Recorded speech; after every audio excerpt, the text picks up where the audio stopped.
तुम्हारा कल्याण हो, तुम्हारे मन को शांति मिले, तुम्हारी सेहत ठीक रहे, तुमको रोटी खाने को मिले, पहनने को कपड़ा मिले। मैं अपनी आत्मा से सीखता, इसको गुरु मत में क्या मिला जो कि दूसरों को बताना चाहता। मुझे एक सहारा मिला, एक सहारा मिला, सहारा। बचपन में पहले राम भगवान, ईश्वर, परमेश्वर, देवी देवता, शिव, इनका सहारा लेता था। फिर मौज मुझको दाता के चरणों में ले आई, मैंने उनका सहारा लिया। तो जिस शख्स का सहारा कायम रहता है वो गुरुमुख है। जिसका सहारा टूट जाता है या बदलता रहता है वो मनमुख है।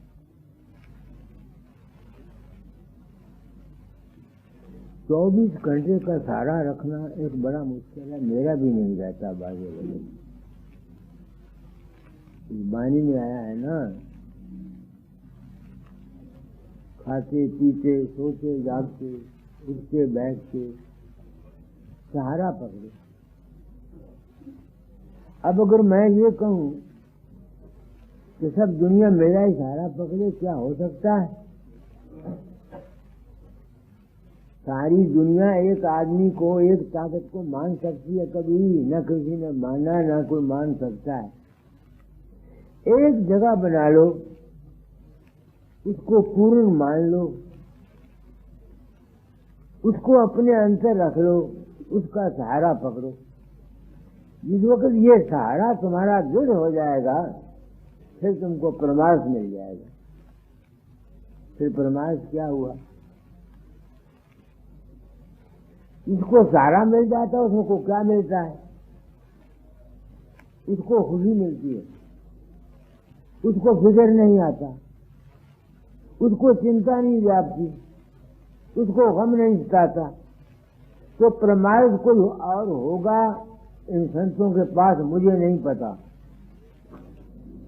हमारा बेफिक्र, बेगम, बेचिंत और ना डोलना ही परमार्थ है। हमारे आत्मा की वो अवस्था जहाँ हमको चिंता ना आए, फिक्र ना आए, वहम ना आए, भ्रम ना आए, शंकाएं ना आए, उस अवस्था का नाम मैं परमार्थ समझता हूं।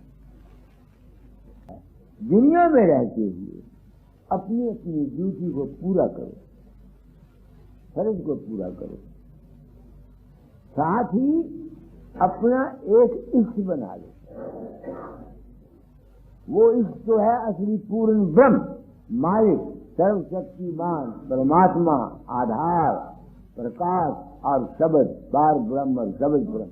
मगर क्योंकि तुम वहां तक नहीं पहुंच सकते, शुरू में तुम नहीं, इस वास्ते एक निष्ठा बना लो। उस रूप में उस गुरु ब्रह्मा, गुरु विष्णु, गुरु महेश्वरा, साक्षात पार ब्रह्म सत्य, उस गुरु के रूप को जो अंतर में प्रकट होता है, अगर मेरा ही ध्यान करके इसको ये मत सोचो वो कबीर चंद है, मस्त राम का लड़का है, होशियारपुर में रहता है, उसको पूर्ण माने विश्वास के साथ कि इससे तुम्हारी जिंदगी अच्छी बन जाए। एक जगह विश्वास रखो, एक रूप बना लो, उस रूप को अपने पास समझो। होशियार पर गुरु को मत समझो, अपने दिमाग में समझो। हर वक्त तुम्हारा वो रखा है, हर वक्त तुम्हारा वो साथी है। एक जगह विश्वास रखो, चलते फिरते उठते बैठते सोते जागते वो जो तुम्हारा इष्ट है। मैं नहीं कहता तो मुझे इष्ट बनाओ ना, मेरी तो बात को समझो। बानी गुरु, गुरु है बानी, बानी अमृत सारे। बानी जो मैं लफ्ज कहता हूं उसकी जो समझ है उसको कबूल करो, तुम्हारा कल्याण होगा। तुमको जो कुछ मिलना है माताओं, तुम्हारा विश्वास श्रद्धा है, ये मेरा तजर्बा। इंसान के मन के अंदर तमाम ताकतें खड़ी हुई हैं। इंसान पूर्ण है, वासना है, इच्छा है, इसके मुताबिक तुम्हारे मन में तमाम ताकतें खड़ी हैं। इस वास्ते मैंने ये आवाज उठाई है कि बुरी बात मत सोचो, हमेशा आशावादी रहो, किसी परिवार वाले का बुरा मत चाहो, अपना बुरा मत चाहो, हमेशा शिव संकल्प रखो। और अगर कोई अपने घर जाना चाहता है तो भाई सिवाय प्रकाश के और शब्द के और कुछ नहीं, वही पार ब्रह्म है, वही शब्द ब्रह्म है। साधन करो, अगर तुम्हारे कर्म में है तो प्रकाश और शब्द को पकड़ो, क्योंकि तुम द्वेष में फंसे हुए हो। तुम अपने अंतर में किसी चीज से प्रेम करते हो, किसी गैर से प्रेम करते हो, राम से करते हो, कृष्ण से करते हो, बाबा फकीर से करते हो, देवी से करते हो, किसी से प्यार करते हो। वो जिससे तुम प्यार करते हो वो कौन है? वो तुम्हारा अपना ही मन है, तुम्हारा अपना ही आत्मा है। हमने कहाँ जाना है? हमने जाना है आत्मा से परे। पैदा होने की तकलीफ, दुनिया में रिश्तेदार मर जाते हैं, चिंताएं आती हैं, ये संसार दुख की खानी है। तो जो आदमी इस दुनिया से बचना चाहता है कि मैं मूर्ख के आवागमन में ना हूँ, मैं अपनी आत्मा से पूछता हूँ, संतों की हाँ में हाँ नहीं मिलाता, क्या कोई तरीका ऐसा है जिससे हम आवागमन में ना आए? ये एक सवाल। आवागमन कब आएगा? जब हमारे सोच का, हमारा जो असल में हम है, हमारा ताल्लुक किसी दूसरी चीज से होगा।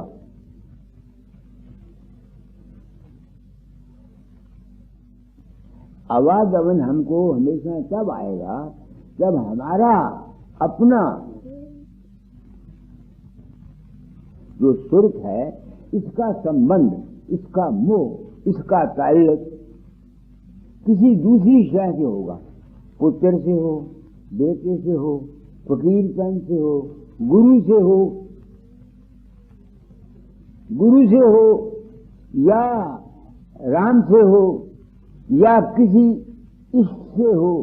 जब तक ये ताल्लुक हमारा है, तो जब हम शरीर छोड़ेंगे, जिसके साथ हमारा ताल्लुक है,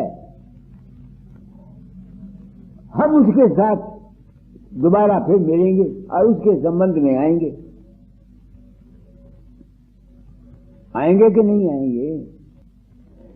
कि हमारा कोई ताल्लुक किसी चीज के साथ ना रहे, अटैचमेंट, यहां तक कि गुरु के साथ भी ताल्लुक ना रहे। जो शख्स किसी गुरु देहधारी के साथ ताल्लुक रखते हैं, जब वो मरेंगे उनको आवागमन जरूर होगा। जो मैंने समझा, ये और बात है कि उसका आवागमन अच्छा हो। ये भी हो सकता है कि अगर किसी का ताल्लुक फकीरचंद के साथ है या किसी आदमी के साथ है, तो जिस देश में वो जाएगा मर के, वहां वो जाएगा। ये हो सकता है, इसको तो मैं मानने को तैयार हूं। भाई कोई सदगुरु अलख लिखावे, तो सदगुरु की ड्यूटी ये है कि वो तुमको अलख लिखा दे। तुम लोग जो बाबा सावन सिंह या फकीर चंद या किसी के साथ ही सारी जिंदगी बंधे रहते हो, वो पूछते रहते हो, तुम्हारा आवागमन नहीं छूट सकता। मैं क्या कह रहा हूं? मुझको तो अलग लिखाया तुम लोगों ने, जिन्होंने मुझे ये कहा कि मेरा रूप तुम्हारी मदद करता है और मैं नहीं होता।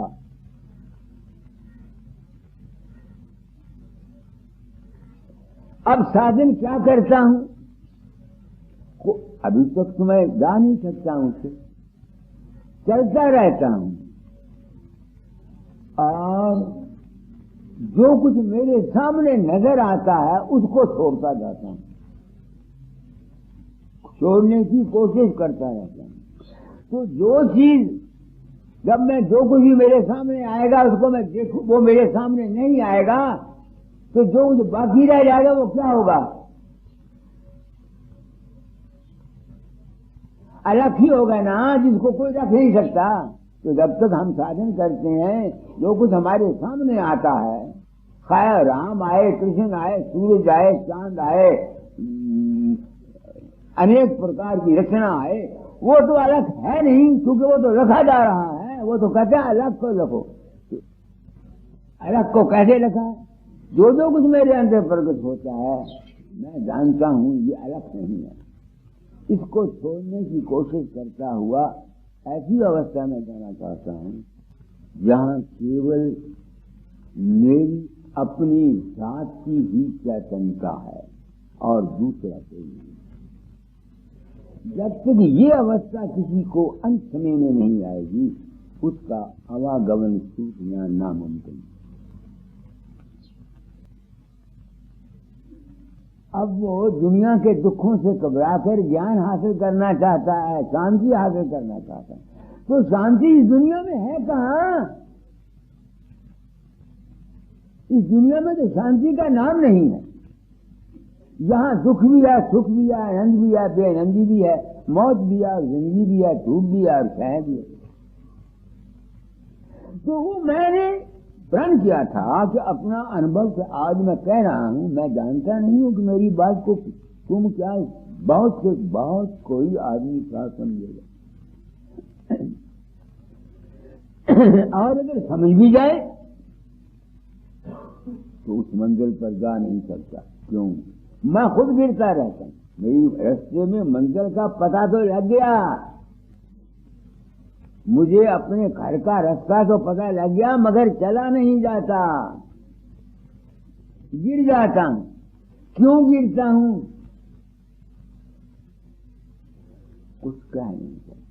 कर्म, पिछले जो संबंध हैं, पिछले जो मेरे ताल्लुकात हैं रिश्तेदारों के साथ, तुम लोगों के साथ, या मेरे और पिछले साथ, वो संस्कार मुझे ऊपर जाने से रोक के नीचे गिरा देते हैं। फिर संभलता हूं, फिर चलता हूं, फिर संभलता हूं, फिर चलता हूं, फिर संभलता हूं, फिर चलता हूं। ये मेरा हाल है।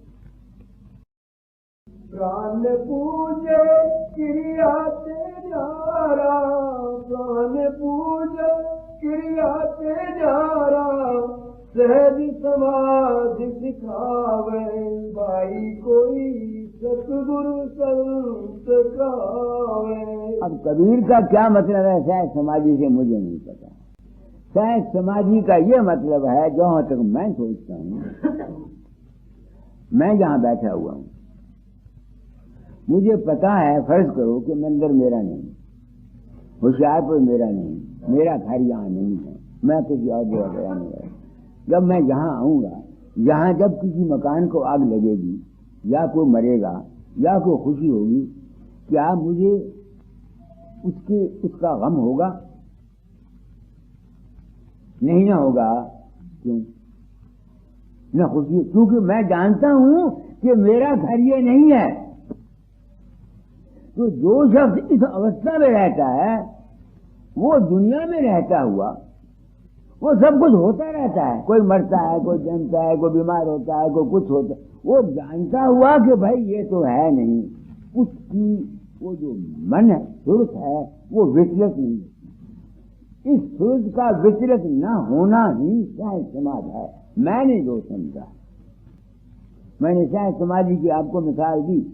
लड़कों ने कितना उपद्रव मचाया, यहाँ ठीक रहे, हमें कोई चिंता तो नहीं जाती।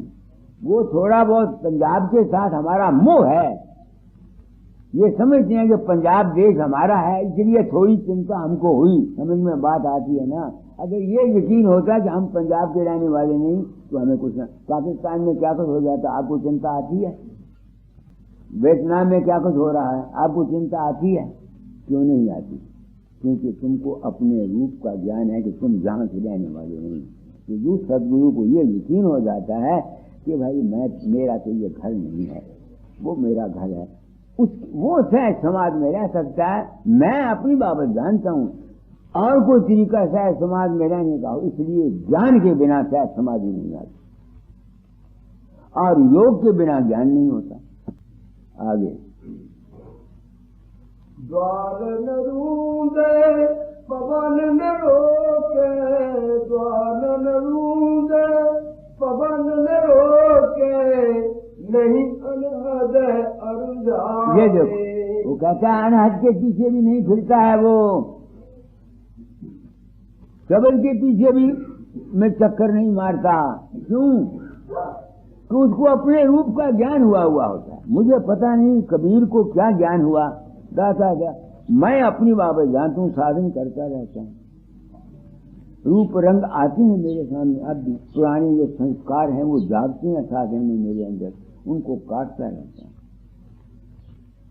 तो उस चीज की तलाश में रहता हूँ जो प्रकाश में रहती है, प्रकाश को देखती है, शब्द में रहती है, शब्द को सुनती है। वो जो अवस्था है वो है हमारा अपना रूप। हम इस दुनिया में शरीर के धारण करने वाले, तो जिसको ये ज्ञान हो जाता है वो शब्द की भी वही हैसियत समझता है जो प्रकाश की समझता है, या जो दुनिया की है।